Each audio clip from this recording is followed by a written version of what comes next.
নমস্কার বন্ধুরা, এসডি বঙ্গ ইউটিউব চ্যানেলে আপনাদের স্বাগত জানাই।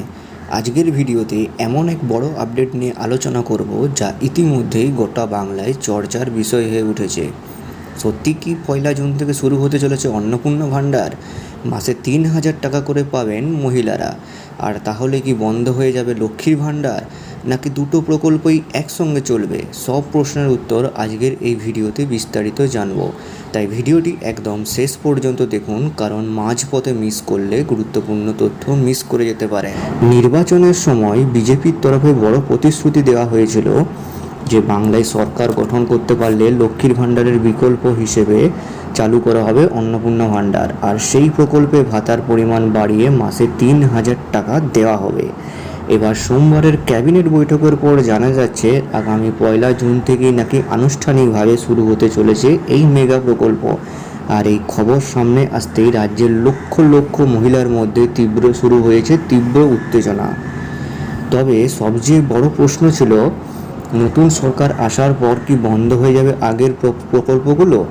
এই নিয়ে বহুদিন ধরেই জল্পনা চলছিল, কিন্তু সেই জল্পনায় কার্যত জল ঢেলে দিয়েছেন মুখ্যমন্ত্রী শুভেন্দু অধিকারী।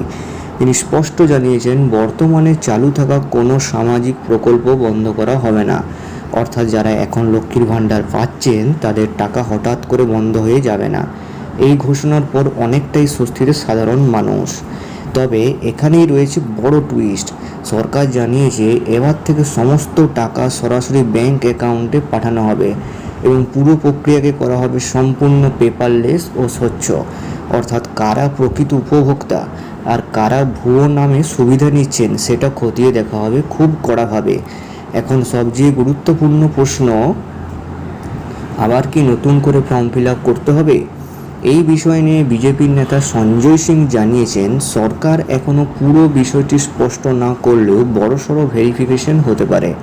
কারণ অভিযোগ উঠেছে বহু অযোগ্য ব্যক্তি নাকি এতদিন এই সুবিধা পাচ্ছিলেন, আবার অনেক যোগ্য মানুষ বঞ্চিত থেকেছেন। তাই এবার থেকে প্রত্যেক উপভোক্তার তথ্য যাচাই করা হতে পারে। অন্যদিকে রাজ্যের নতুন মন্ত্রী অগ্নিমিত্রা পাল জানিয়েছেন যারা এতদিন লক্ষ্মীর ভাণ্ডার পাচ্ছিলেন তারা সবাই অন্নপূর্ণা ভাণ্ডার পাবেন।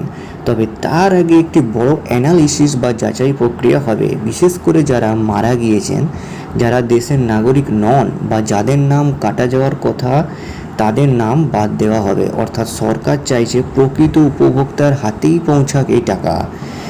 আর এখানেই এখন সবচেয়ে বড় প্রশ্ন, সত্যি কি 1 জুন থেকেই মহিলাদের ব্যাংক অ্যাকাউন্টে 3,000 টাকা করে ঢুকতে শুরু করবে, নাকি এর আগে আরও কিছু নিয়ম নতুন আপডেট আসতে চলেছে? সেই সব বিষয় নিয়েও আগামী দিনে বড় ঘোষণা আসতে পারে। তাই আপনারা যদি এই প্রকল্পের সুবিধা পেতে চান তাহলে এখন থেকেই নিজের ব্যাংক অ্যাকাউন্ট, আধার কার্ড, মোবাইল নম্বর এবং সমস্ত ডকুমেন্ট আপডেট আছে কিনা অবশ্যই চেক করে নিন, কারণ ভেরিফিকেশন শুরু হলে ছোট ভুলের জন্য সমস্যা হতে পারে। ভিডিওটি যদি তথ্যবহুল মনে হয় তাহলে অবশ্যই একটা লাইক করুন, চ্যানেলটি সাবস্ক্রাইব করে পাশে থাকা বেল আইকনটি প্রেস করুন, আর কমেন্ট করে জানান অন্নপূর্ণা ভাণ্ডারের মে মাসে 3,000 টাকা দেওয়ার সিদ্ধান্তকে আপনি সমর্থন করবেন কিনা। দেখা হচ্ছে পরের নতুন আপডেটের ভিডিওতে।